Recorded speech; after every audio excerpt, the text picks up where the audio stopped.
entrevista de esta mañana vamos a conocer datos muy puntuales sobre el informe de coyuntura económica presentada por FUSADES. Así que vamos a comenzar poniendo en contexto algunos datos. En su más reciente informe de coyuntura económica, la Fundación Salvadoreña para el Desarrollo Económico y Social FUSADES asegura que durante los primeros trimestres de 2017, la actividad económica nacional experimentó una ligera tendencia a la baja, según las cifras del Producto Interno Bruto trimestral. FUSADES indica que en el segundo trimestre de 2017, la economía creció 2.25%. Sin embargo, el porcentaje es menor al reportado durante el segundo trimestre de 2016, que fue de 2.37%. Otro tema importante destacado por la institución es que en agosto la tasa de crecimiento del empleo llegó al menos 0.8%, lo que equivale a que en ese mes cotizaron 6.645 trabajadores menos que en agosto de 2016. En los últimos 12 meses, es decir, entre septiembre de 2016 y agosto de 2017, se inscribieron al Instituto Salvadoreño del Seguro Social 68.559 trabajadores que antes nunca habían tenido un trabajo formal. En su estudio, el tanque de pensamiento sugiere que para generar empleo se necesita crear un clima de inversión favorable y revisar las políticas en ese tema. Si observamos lo referente a las finanzas públicas, FUSADES indica que este año ha estado marcado por 3 acontecimientos importantes que han impactado las finanzas. Uno de ellos con un efecto negativo, pero los otros 2 han incidido en forma positiva, circunstancia que según la institución debe ser aprovechada para lograr un buen rumbo de la política fiscal. El primer acontecimiento es el impago de la deuda previsional del 7 de abril de este año, que tuvo consecuencias graves para las finanzas públicas y la calificación crediticia del país. El segundo suceso fue la resolución del 27 de julio de la Sala de lo Constitucional, que declaró inconstitucional el presupuesto 2017, lo que obliga a corregirlo y a presentar presupuestos completos en el futuro y racionalizar una serie de gastos. Y el tercer evento es el acuerdo logrado para aprobar la reforma de pensiones, que benefició a los trabajadores y además generó un alivio fiscal que conllevó a una mejora crediticia del país. Esto es parte de los temas que abordaremos hoy en la entrevista de Noticiero Hechos AM, en donde conoceremos más a profundidad el análisis hecho por FUSADES en su más reciente informe de coyuntura económica. Comenzamos. Así es, comenzamos el espacio de la entrevista y para eso le doy la bienvenida a la licenciada Luz María Serpas y también el licenciado José Andrés Oliva, ambos investigadores del Departamento de Estudios Económicos de FUSADES. Muchas gracias por acompañarnos, buenos días. Buenos días, Celida, un saludo a la audiencia, gracias por invitarnos, un gusto estar en la entrevista. Al contrario, gracias a ustedes por estar acá, licenciado, bienvenido. Muy buenos días a todos, estamos para servirte. Y bueno, conociendo un poco sobre este informe que ustedes han presentado, destaca la recuperación del crecimiento mundial, siendo, por cierto, la más amplia y sólida de la última década. Destacan ustedes, ¿cuáles son los principales factores que afectan o que inciden de manera positiva para este crecimiento?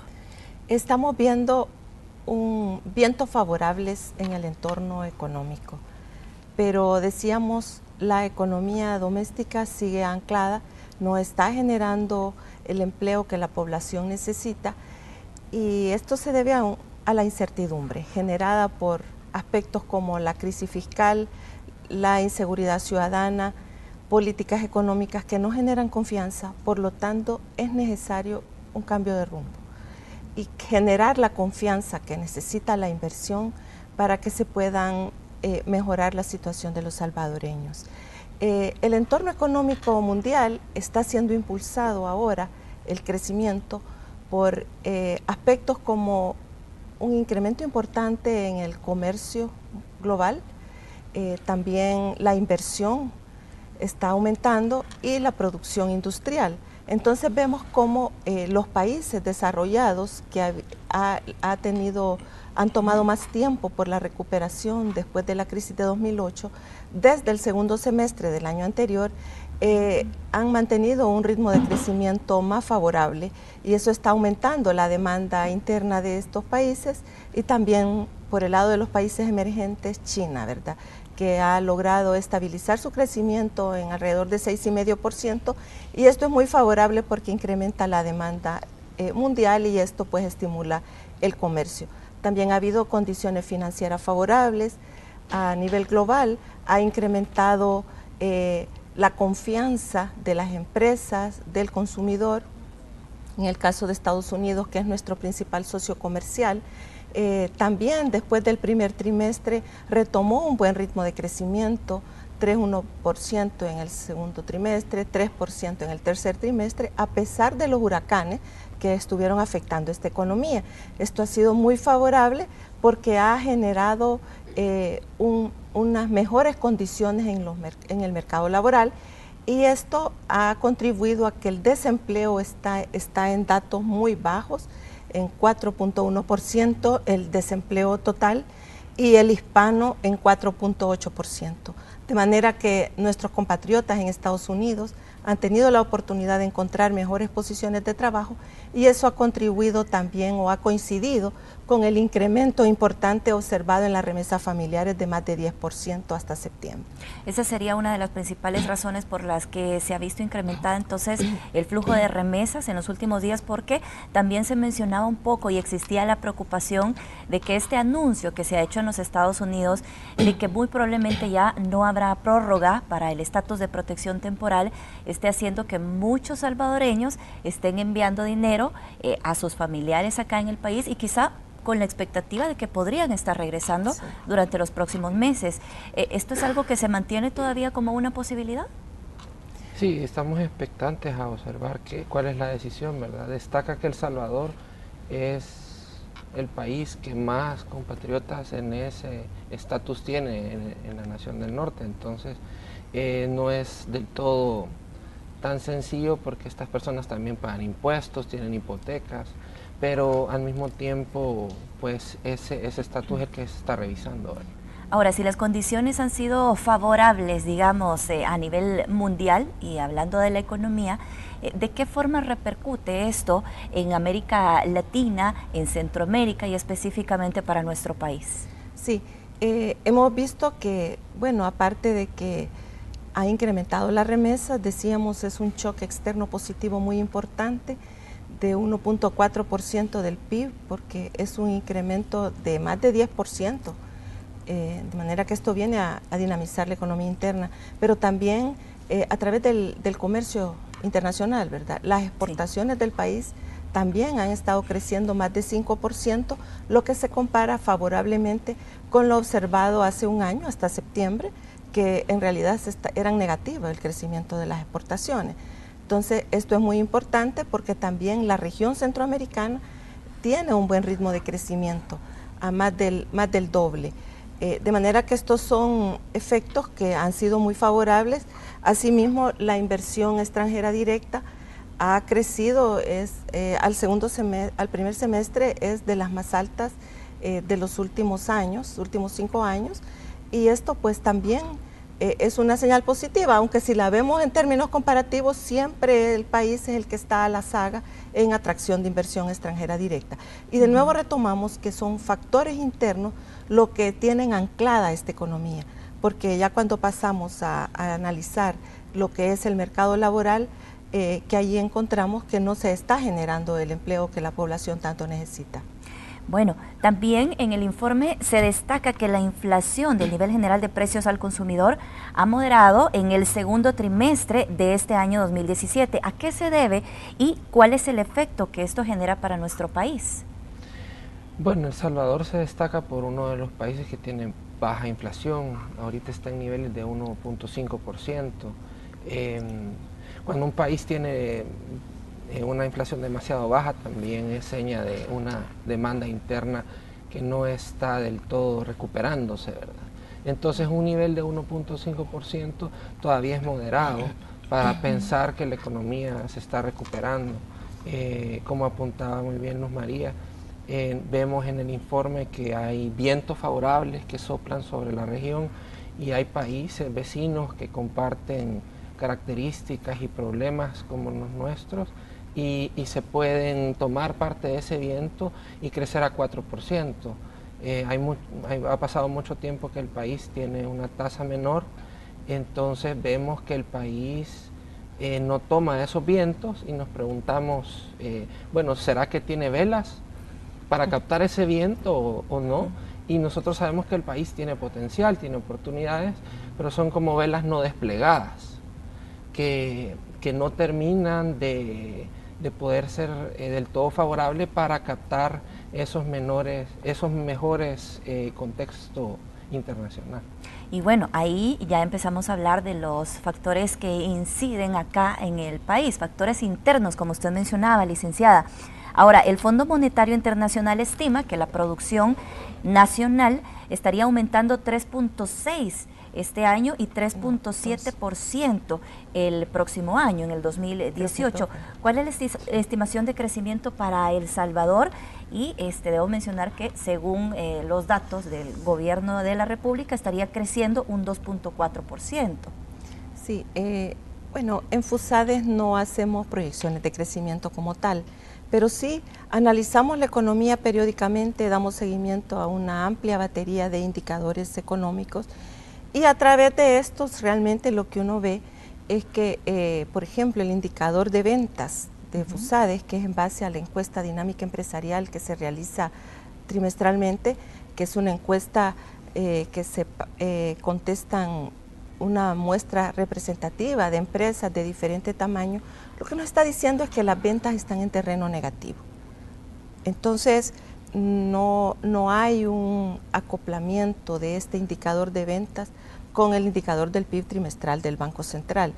Este indicador de ventas sí es un indicador que históricamente se ha acoplado muy bien al crecimiento trimestral del país, al PIB. Sin embargo, ahora vemos un desacople. Nosotros estamos viendo que las empresas están respondiendo que no están teniendo el nivel de ventas que se esperaría, está abajo de eso. Entonces estamos viendo una actividad económica todavía baja, realmente en relación a lo que se esperaría, y por eso pensamos que la economía, pues, conforme a estos indicadores, pues puede estar creciendo quizás abajo del 2%. ¿Y cuáles son los factores que estarían incidiendo para que esto ocurra?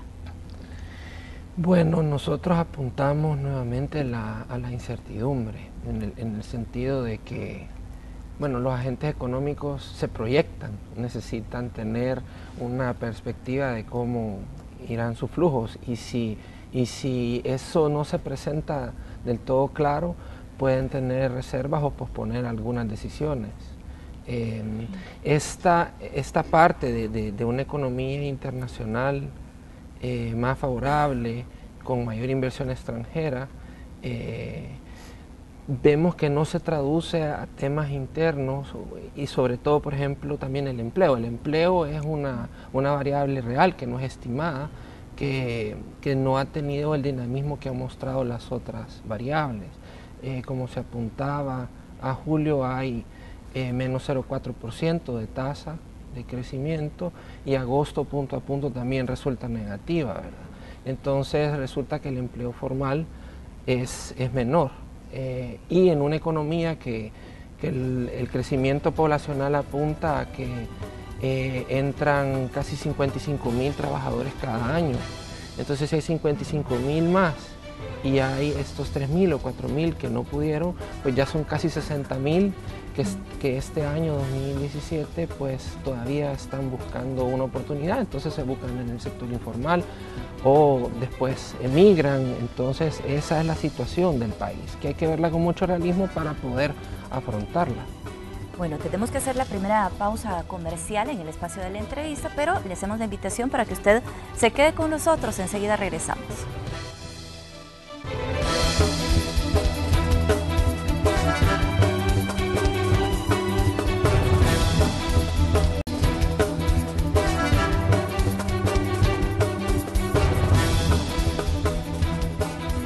Estamos conociendo un poco más sobre el informe económico presentado por FUSADES, y este informe está planteando que el número de trabajadores de cotizantes al Instituto Salvadoreño del Seguro Social ha tenido una tendencia a la baja este año. ¿Cómo se interpretaría este dato?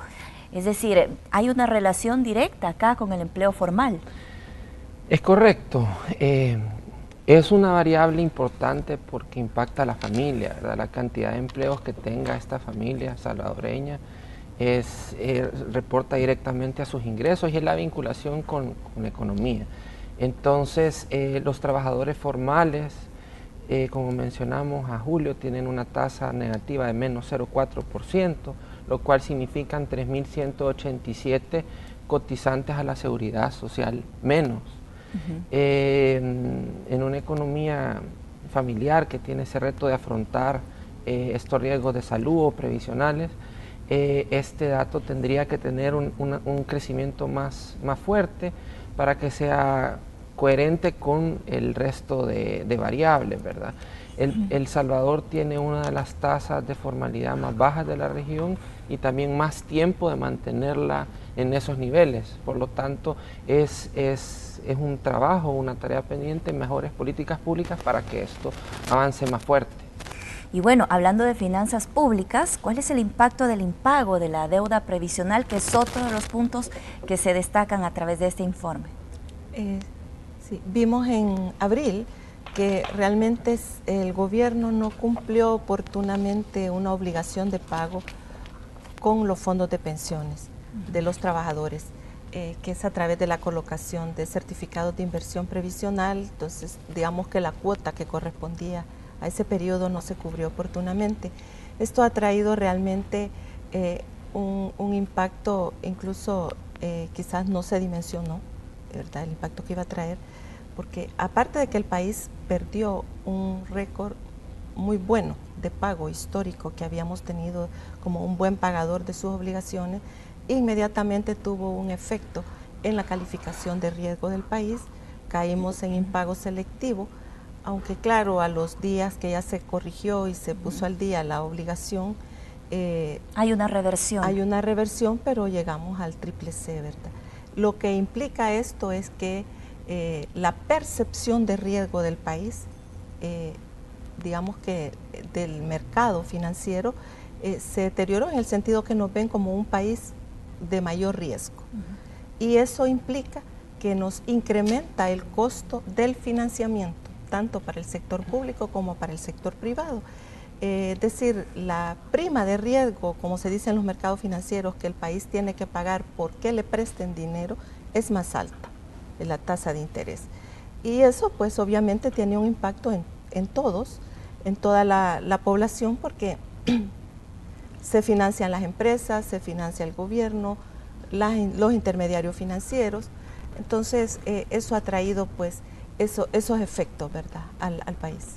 Negativos. Y bueno, preocupa un poco más el hecho de conocer esta propuesta de presupuesto que se ha presentado para el próximo año, que según Arena está desfinanciado, es decir, no se cumple con la cuota necesaria y de hecho ni siquiera están dando los votos. Estamos todavía con la incertidumbre de si se estaría aprobando o no el presupuesto para los próximos meses, y también hay que tener en cuenta que se viene un periodo electoral que hace un poco más difícil también esta aprobación. Sí, la lectura que hemos hecho del presupuesto es primero el contexto en el cual se ha presentado, ¿verdad? O sea, hay dos elementos que han acontecido en el país al respecto. Uno es la aprobación de la Ley de Responsabilidad Fiscal, que implicaba un periodo de 2017 a 2019 de ajuste fiscal para que se logre tener una sostenibilidad de la deuda pública. Y por otro lado, la sentencia de inconstitucionalidad que dijo la sala. Entonces son dos requisitos que debe cumplir este presupuesto para que realmente haya una nueva, un nuevo rumbo para las finanzas públicas. Desde el punto de vista de la Ley de Responsabilidad Fiscal, por ejemplo, hemos visto que el déficit que registra el presupuesto asciende a 942 millones, que sería algo así como 3% del PIB. El dato más sencillo que podemos decir es que, por ejemplo, los intereses son 2.6. Entonces, si el déficit es más grande que la cantidad de intereses, eso va a redundar en un ahorro primario que no es positivo en términos numéricos. Entonces, tener un ahorro primario positivo es algo que el espíritu de la Ley de Responsabilidad Fiscal rescataba, para poder hacer más sostenible la deuda pública. Entonces, ahí sentimos que no estaría del todo en esa sintonía. Por el lado de la sentencia vio los elementos de equilibrio, universalidad y unidad, y decía que el equilibrio no se había cumplido y la universalidad para que estén todos los pagos completos. En este sentido, en el 2018 sí aparecen los pagos, están ahí las cantidades, pero desde el punto de vista del equilibrio también la sala mandaba, son como 8 o 9 medidas que contempla raciocinio en seguros médicos, en nuevas plazas, no las que están, nuevas plazas para otras cosas que no sean educación y salud, algunas transferencias a ONGs que no estén del todo vinculadas al quehacer del Estado. Entonces, todos esos elementos pensamos que todavía se tienen que visualizar mejor en el presupuesto. Algunos ejercicios que hacíamos dirigían a unos 140 millones que se podían tal vez reorientar o racionalizar mejor en los datos del presupuesto, para que esté en sintonía con la sentencia. Y bueno, ¿cuál es la lectura que ustedes le dan a la recién aprobada reforma del sistema de pensiones? Finalmente, ¿a quién viene a beneficiar? Sí, vemos que es una reforma positiva. Recordemos que el proyecto inicial gubernamental pues implicaba una confiscación de una parte del ahorro previsional de las personas, de los afiliados. En ese sentido, la reforma aprobada preserva la propiedad individual del ahorro y eso es un aspecto fundamental. También contiene una serie de disposiciones que en el tiempo van a permitir mejorar la rentabilidad del ahorro y de esa manera mejorar también los beneficios de los afiliados. También es algo positivo porque el centro de una reforma de pensiones debe ser justamente mejorarle los beneficios a los afiliados.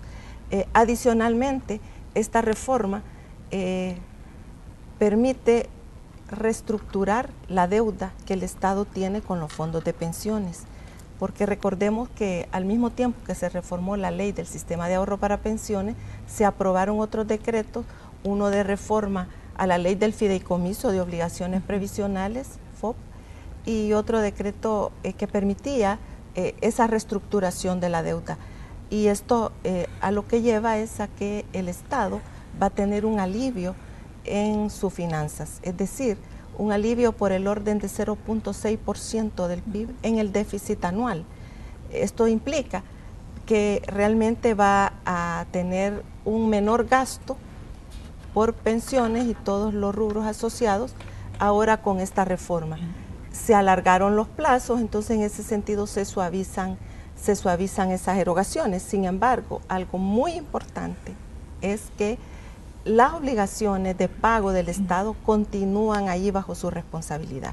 Por lo tanto, es muy importante continuar los esfuerzos, las conversaciones entre los actores políticos para arribar a un acuerdo que permita realmente un reordenamiento de las finanzas públicas y que se aborden otros rubros que están teniendo un gasto muy importante y que está causando ese desequilibrio fiscal recurrente que estamos viendo, como es el caso de las remuneraciones. Entonces, porque el Estado siempre va a tener la obligación de pago, entonces es importante crear las condiciones para que tenga la capacidad de cumplir oportunamente las obligaciones de pago relacionadas con el sistema de pensiones y también otras obligaciones de pago. En suma, esto significa que la deuda sea sostenible. Y bueno, además era un paso necesario esta reforma al sistema de pensiones. Era algo necesario y también recordemos, se evitó otro impago, porque en octubre había otra cuota de alrededor de 90 millones de dólares que tenía que pagar el Estado a los fondos de pensión. Ahora, esto es algo que se ve sostenible en el tiempo, es decir, con el paso de los años se van a ver los efectos, digamos, negativos de esta reforma. ¿O positivos? Celia, nosotros en el informe hemos incluido una cantidad importante de páginas para analizar eso justamente, y nosotros sí percibimos que la reforma mejora la sostenibilidad de la deuda pública, que se proyectaba como que continuaría creciendo. Sin embargo, la reforma por sí sola no es suficiente para hacer descender esa curva de la que siempre hablamos. Entonces, es importante que el país tenga mayor crecimiento económico para que, y también junto a un ajuste fiscal para que eso realmente venga a consolidar la situación. Pero la reforma en sí misma es sostenible en el tiempo. Bueno, nos quedan unos minutos nada más para las conclusiones de este espacio y las recomendaciones que también hacen a través de ese informe. Sí, bueno, el país necesita, como decíamos, un cambio de rumbo, generar confianza entre los inversionistas. Es decir, esto implica una serie de definiciones, de facilitación de la inversión, que conlleve realmente a incrementar la inversión, porque necesitamos, como ya hemos dicho, incrementar la generación de empleo formal, y detrás de cada empleo realmente lo que hay es inversión del sector privado. Entonces, importante sería que se generen esas condiciones, que se genere un clima de confianza, que mejore el clima de inversión y que eso conlleve a mayor bienestar a la ciudadanía. ¿Se están dando esos pasos importantes a juicio de Fusades? Quizás nos tomamos demasiado tiempo para dar los pasos, lo hemos bautizado como hay que desplegar las velas. Tenemos herramientas como los asocios públicos privados, esta nueva ley que necesita reformas, si apuramos el paso en esas reformas, tenemos un puerto de la Unión que ha pasado por años sin realmente tener una activación, y otros temas, ¿verdad? O sea, yo lo que pienso es, bueno, Fusades también, que hay que apurar el paso para que esas velas estén desplegadas y captar esos vientos, sobre todo para llevarle bienestar a los salvadoreños. ¿Cuál podría ser el camino más óptimo para financiar ese presupuesto que actualmente se ha presentado, en lugar de seguir planteando más deuda? ¿Existe alguna otra posibilidad que eso?